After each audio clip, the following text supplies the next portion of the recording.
ఈ రోజు అయోధ్యలో శ్రీరాముడి మందిరం శ్రీ శ్రీ శ్రీ బాలరాముడి ప్రాణ ప్రతిష్ఠ కార్యక్రమంలో భాగంగా అనకాపల్లి మండలం తుమ్మపాల గ్రామంలో శ్రీరాముల వారి శోభయాత్రలో ముఖ్య అతిథిగా మాజీ మంత్రి కొరటాల రామకృష్ణ, మాజీ ఎమ్మెల్యే పీల గోవింద్, పరుచిరి భాస్కర్ రావు పాల్గొని శ్రీరాముని యొక్క గొప్పతనాన్ని వివరించి కార్యక్రమాన్ని ప్రారంభించారు. శోభాయాత్రలో గ్రామ పెద్దలు మరియు గ్రామ ప్రజలు ఆధ్వర్యంలో జై శ్రీరామ్ అంటూ రామ కీర్తనలు పాడుతూ గ్రామ పురవీధుల్లో శ్రీరాములు వారి విగ్రహాలను ఊరేగించారు. ఈ కార్యక్రమంలో గ్రామ ప్రజలు మరియు పార్టీలకు అతీతంగా నాయకులు అధిక సంఖ్యలో పాల్గొన్నారు.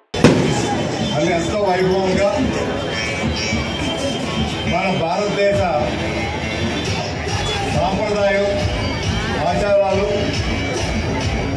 ఒక మానవుడుగా ఒక వ్యక్తి ఇటువంటి గుణగణాలతో ఉండాలన్న దానికి ఇప్పటికీ కూడా ఆ శ్రీరాముల వారిని ఆదర్శంగా తీసుకుంటాం.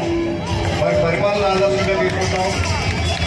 వారి ప్రజా పరిపాలనని అంత నిష్పక్షపాతంగా చేసేటువంటి ఒక ఆదర్శ పురుషుడిగా ఇందులో ఏ మతానికో కులానికో పార్టీకో సంబంధించినటువంటిది అది కొంచెం ఉచితవాదం వెళ్ళినటువంటి వ్యక్తులు ఆలోచిస్తారు తప్పే ఇక్కడ మతం కాదు, కులం కాదు, జాతి కాదు.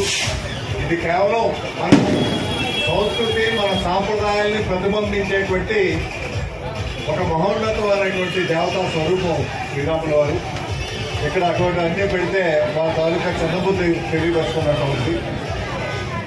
ఈరోజు కొంతమంది ఒక పార్టీకి సంబంధించిన వ్యక్తి శ్రీరాముడితో పార్టీకి సంబంధం లేదనేటువంటి వితాండవాదం మంచిది కాదు. ఇది దేవుడు అందరూ వాడు.